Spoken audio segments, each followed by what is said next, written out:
घरातच नाही, आपण 20 टनच पकडायचा. 20 टनच माल पकडायचा. इतकं माल होण्याची आपल्याला शक्यता आहे. 20 टन 3 लाख. 2 एकरात आपली एका एकरात 3 लाख होय हा, ना. हा, हा. 2 तर मग एकरात 2 एकरात 6 लाख. मंडळी, आज आपण अशा शेतकऱ्याकडे आलेलो आहोत ज्यांनी गेल्या 20 वर्षापासून त्यांना फळबागेचा अनुभव आहे. म्हणजे वेगवेगळे पिकं त्यांनी घेतलेले आहे. जसं केळी घेतलेली आहे, पपई घेतलेली आहे, टोमॅटो झालेला आहे, शिमला मिरची, साधी मिरची, खरबूज, टरबूज असे वेगवेगळे पिकं घेतले आहे. यावर्षी आपण त्यांच्याकडे आलेलो आहोत. खरबूज हे पीक त्यांचं अस्तित्वात आहे. आपण त्यांच्याकडून थोडंसं डिटेल जाणून घेऊया. भाऊ नमस्कार. नमस्कार. तुमचं पूर्ण नाव आणि पत्ता सांग. मी अशोक सखारामजी खडसे, राहणार बोध, पोस्ट भुलाई, तालुका दारव्हा, जिल्हा यवतमाळ. तर आता यावर्षी आपण इथं पाहत आहोत की खरबूज हे पीक तुम्ही लावलेलं आहे. तर या खरबूज पिकामध्ये मी एकदाच प्रश्न विचारतो, तुम्ही डिटेलमध्ये उत्तर द्या, कारण त्यांच्या बोलण्यावरून तुम्हाला लक्षात येईल त्यांचा काय अनुभव आहे तो. तर तुम्ही लागवड करते वेळेस सुरुवातीपासून बियाणं कोणतं लावलं, त्यानंतर तुम्ही ते जे इथं पन्नी लावलेली आहे म्हणतो मी, ज्याला आपण मल्चिंग म्हणतो, तर ते मल्चिंग लावण्यापासून सगळं व्यवस्थापन तुम्ही आमच्या प्रेक्षकांना सांगा. काय काय केलं आणि तुम्हाला काय अनुभव त्यामधून आले आणि शेतकऱ्यांनी काय वेगळं केलं पाहिजे. आम्ही सगळ्यात पहिल्यांदा या जमिनीची वाई करून घेतली. बरोबर. वाई तयार केली, आळू उभं नांगरणं, रोटावेटर मारणं 2-2 वेळ, त्याच्यानंतर मुख्य रोटावेटर मारलं. मुख्य रोटावेटर मारण्याने निकाल पूर्ण जमीन आपली हे झाली, माती करून टाकली. नंतर आम्ही बेड पाडली.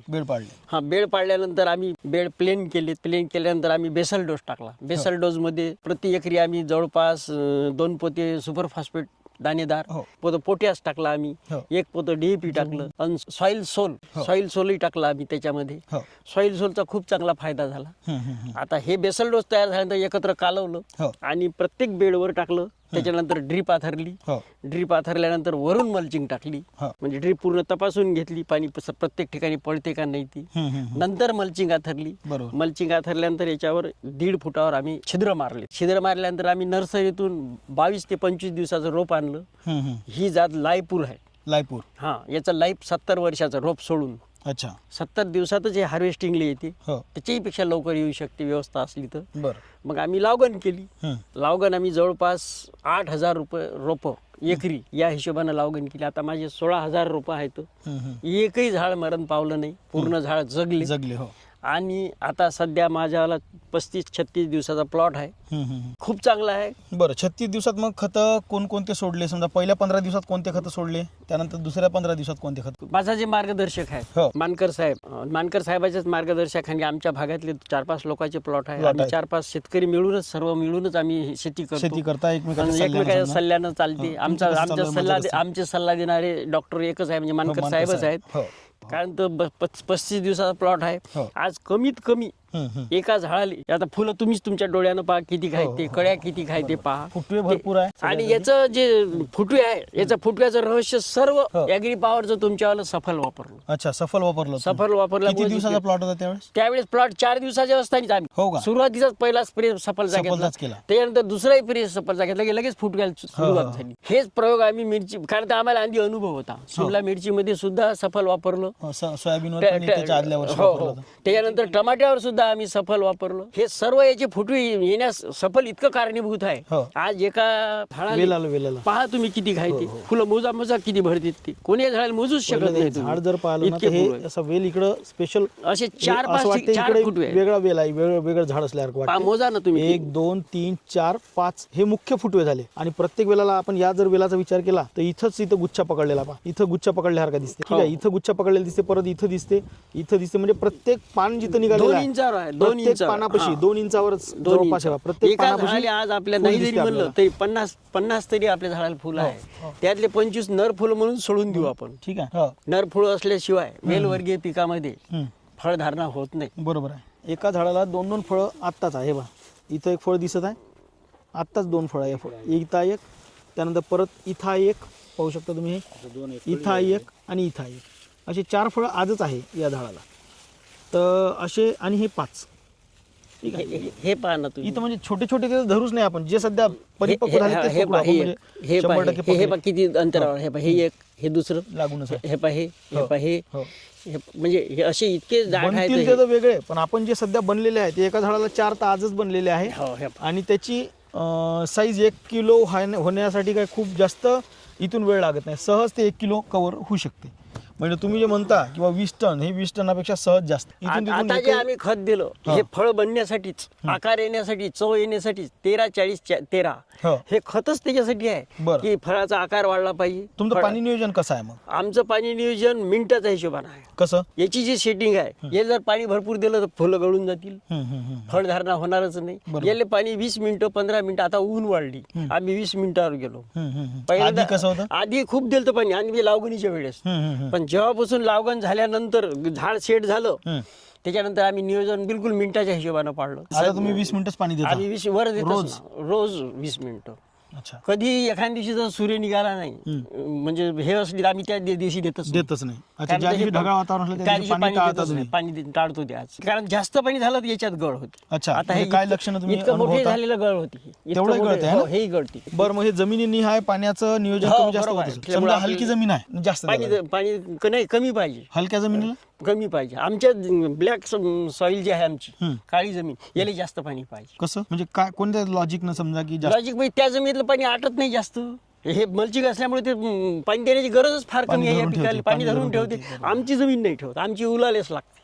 आता आम्ही पाणी कसं पाहतो, आता हे जे आहे, आता हे इथं बोट घालून हो, पाहायचं. आता हे आमच्या हा बोटाला काहीच नाही लागलं, पद्धतशीर म्हणजे आहे पाणी. परफेक्ट आहे. Perfect म्हणजे आहे. वापसा कंडिशन मेंटेन आहे तिथं. इतकंच पाहिजे. म्हणजे हे बोट घालून पाहायचं या ठिकाणी. बस बस प्रत्येक ठिकाणी. या मल्चिंगच्या खाली जिथं झाड आहे, झाडाचं बुड हो, आहे, हो, जे ते- जागा ओपन आहे, हो, या तिथं- जागी बोट घालून पाहायचं. हो, त्याला आणि जर जर गाठा तुमच्या आला- बोटाला जर गाठा आला, गाठा जर आला म्हणजे चिकट माती जर लागली, आपल्याला चिखल लागला तर ते तर पाणी योग्य जास्त झालं. जास्त झालं. बरोबर आहे. आणि हे वापसा कंडिशन आणि हे कंडिशन म्हणजे वापसा कंडिशन. ठीक condition आहे, आहे. बोटाला तुमच्या हलकीशी माती लागून येतात ओली म्हणजे वापसा कंडिशन आहे. म्हणजे तुमच्या झाडाच्या बुडाजवळ 50% हवा आणि 50% पाणी आहे आणि ही सगळ्यात बेस्ट कंडिशन असते झाडासाठी, अन्नद्रव्य उचल करण्यासाठी किंवा सगळ्या बाबी. आणि शक्यतोवर आम्ही पाणी संध्याकाळच्या वेळात देतो. संध्याकाळच्या फवारणी सुद्धा आम्ही संध्याकाळच्या वेळात करतो. 7:30 वाजेपर्यंत आम्ही फवारणी करतो. अच्छा. आता आम्ही पहिल्यांदा 1919चा फवारा दिला, म्हणजे ड्रिंचिंग केलं. ड्रिंचिंग 2 दिवस झाले की ड्रिंचिंग ड्रिंचिंग आहे. अच्छा. वर खताची आहे आमची. आणि फवारणीची तसंच आहे, कारण हे औषध सांगण्यालायकच नाही, कारण 5 औषधं 4 औषधं एका वेळेस मारा लागतात. आणि याच्यातली सगळ्यात महत्वाची भूमिका बजावली ती आपल्या वर खतानं. वर खताना. हा, कारण ते थोड्या दिवसाचं पीक आहे, खादोळी पीक हो. आहे. याला भरपूर प्रमाणात खाऊ घालायला लागते, तेव्हाच भरपूर प्रमाणात माल येईल. ड्रिंचिंग मधून जे देतो आपण, फर्टिगेशन जे करतो आपण. फर्टिगेशनच वरखत, म्हणजे त्याचं फर्टिगेशन. आता याला दुसरे खत देताच येत नाही. बरोबर आहे. आता हे 35 दिवसाचा प्लॉट बनल्यानंतर आपला बेड दिसत नाही, मल्चिंग दिसत नाही.